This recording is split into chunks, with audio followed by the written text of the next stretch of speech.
I've analyzed the monitor settings of the current best 100 players in Counter-Strike just to find out if there are any settings that every top player uses. But along the way, I found out something crazy, which made me question if settings even matter at all. In Pro Counter-Strike, there's 3 types of players. Ones that make sure that their setup on LAN is identical to their home setup. Players like Robs even bring measuring tape to make sure even the height of the chair and the table matches perfectly. They've optimized every small detail and leave nothing to chance.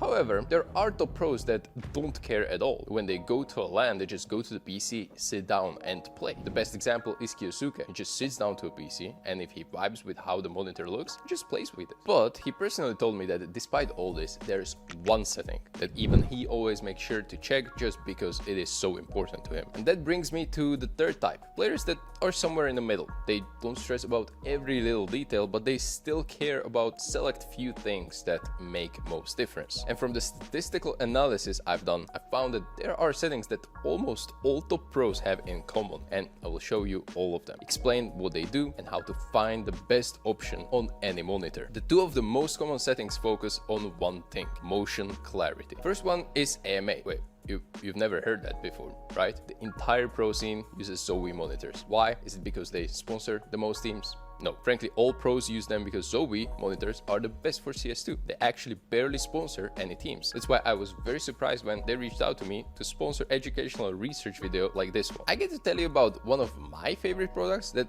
I've used my entire decade-long career, and it supports the channel fastest guess I've given to a collab. Almost all pros use Zowie. That's why my dataset is obviously going to be biased towards Zowie, who often use slightly different naming for their settings. But no worries, this video isn't about Zowie monitors only. I'm going to try to give multiple naming options for all the settings so you can match it for your monitor that you use at home. So AMA is more commonly referred to as overdrive or response time settings. Loosely, the response time of an LCD display affects how sharp objects are going to look during motion. This matters because as you're clearing angles in CS, you want to be able to discern where exactly your opponent is, and when you spot someone and start flicking towards them, you want to be able to discern the location of their head even during the motion of the flick, such that you're able to very quickly correct any overshoot or strafe from them. I specifically mentioned LCD displays because if you have an OLED, you don't have to worry about it. You basically have almost instant response time, which is ideal. As LCDs have struggled with the response time since their inception, engineers have come up with ways to improve motion clarity, and that is overdrive. You don't need to know how it works, only how it helps you. The higher the overdrive is, the better the motion clarity. But there's a trade-off. Overshoot artifacts like this, it's commonly also called inverse ghosting. The most common value for AMA was high. 76% of sampled players were using this setting. This is the middle setting for Zowie monitors, and it's impractical to infer anything from this for other monitor brands. So if you have a different monitor, you can find the optimal overdrive setting like this. Set the overdrive to the lowest possible option.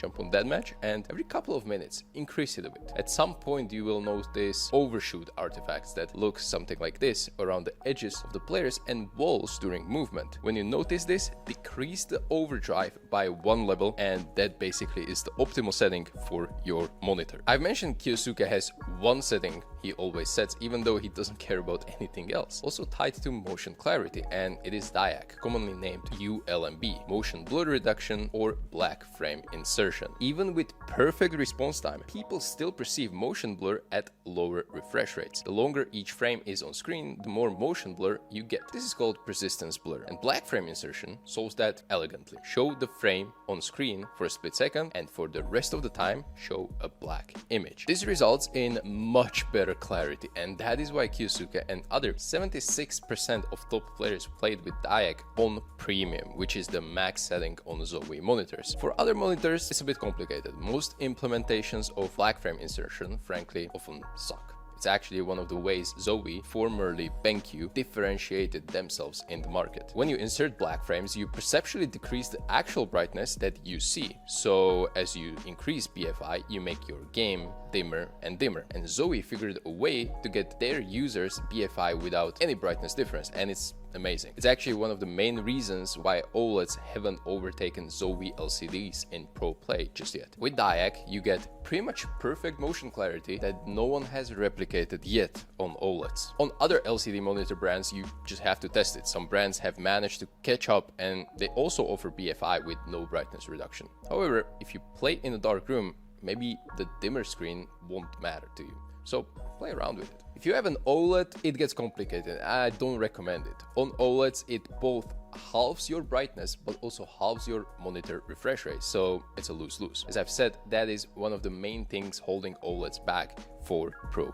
esports. However, in the future there is a possibility that BFI won't be needed anymore, as there's another way to decrease persistence blur: increasing your refresh rate. Maybe when we get monitors with 1000 Hz, we won't need black frame insertion anymore. Alright, so what's next? Picture mode is basically a preset of monitor settings that are good for specific games. For most people, it is set and forget kind of thing, but there are some nuances to keep in mind. Most common preset for pro players is FPS 1, which is specifically made for Counter-Strike in mind. If you're playing other titles, FPS 2 is for Valorant and FPS 3 is meant for Apex Legends. No pro player plays with just raw preset. Preset is where you start and then you dive into specific settings to fine-tune the image to your liking. Unlike Zowie, most monitors do not have a mode specifically for CS, but don't worry, I've done a little bit of research to uncover what the distinct characteristics of FPS 1 compared to other modes, and I will uncover these settings as we continue, so you can replicate it on any monitor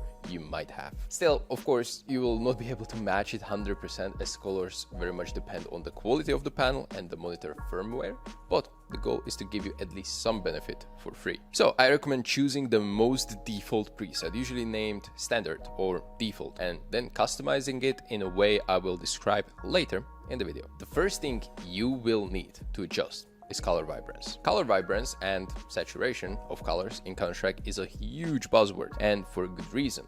The visibility is everything, and some players push these settings to extreme numbers to make colors really pop. Interestingly, we found the lowest prevalence in this among pro players. This is how the data looks, and on Zowie monitors the default value for color vibrance is 10. Notice how every single player either keeps it at 10 or boosts it up. No pro player lowers his vibrance to make the game less vibrant and more gray. What this setting does is that it makes enemies stand out from the backgrounds, making it easier to spot them and react to them. Data we managed to pull show that there is no perfect value, and it is preference, but low saturation makes the game hard to read, while too high of a number makes it too noisy. This simple test shows you how this fight gets progressively easier the higher I boost this setting. On 20, it becomes kind of hard on the eyes, and I struggle personally with it myself. If I boost my vibrance, I get a headache after a few hours of playing, and it becomes even worse when I browse the internet or watch YouTube. Common theme works the same way for all of you who are not on Zowie monitors, and increasing it slightly should make your game feel much nicer to play. So what do we change next? Contrast and sharpness.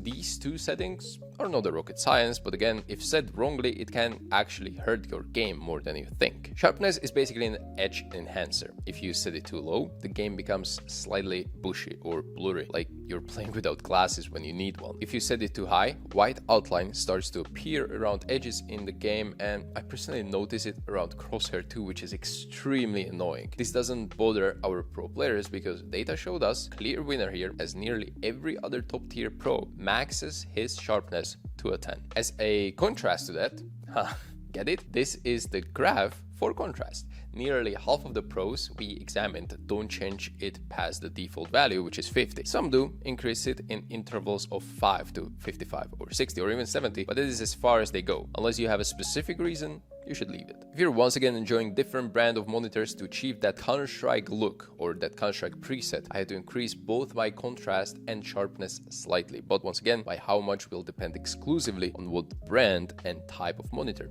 you use. Black equalizer had a very interesting spread across pro players. Look at this histogram. Default value is 10, which is the most used, but some players lower it drastically to the point where it's turned off, and most players boost it up. This again suggests that this might be one of those settings that are personal preference. What it does is that it basically raises dark parts of the image in a brilliant way, so it doesn't turn those bright parts into literal flashbang. Funny thing is the history of this setting. In Counter-Strike 1.6, you had spots on few maps where the game was so dark that enemies couldn't spot you if they played on bad settings. For example, vents on Nuke, CT spawn on Dust 2, or underneath the trains on DE Train. When this setting was presented originally by BenQ, which is a company that later bought Zoe, it created a shift in how monitors were perceived. For a moment, the game became pay to win, and whoever had BenQ monitor had a clear advantage. This exact use case is less relevant now in a game like CS2, but like Equalizer can help you with spotting enemies around the edges of those volumetric smokes. I have to confess,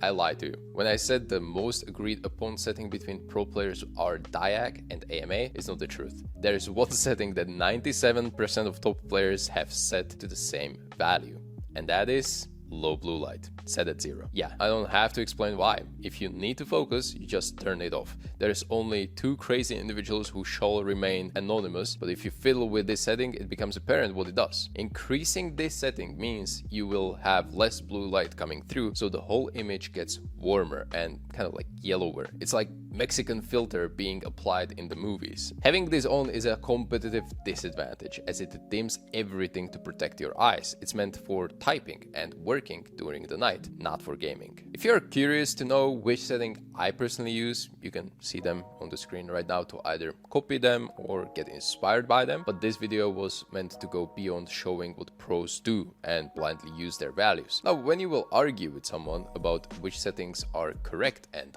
wrong, you should have a better understanding of what each of them actually does and how they impact Counter-Strike players. If you like this video, I hope it deserves a like. And let us know in the comments what monitor setting impacts your gameplay the most. I'm actually curious to see what will be the most common answer there. Thank you for watching and see you in the next one. Bye bye.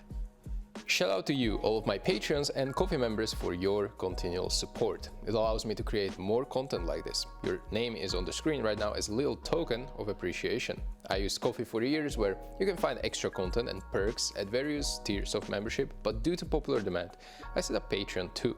Nothing changes, both platforms are treated equally, with same content, just for your convenience to use whichever side you prefer. Thank you for making my videos better and possible.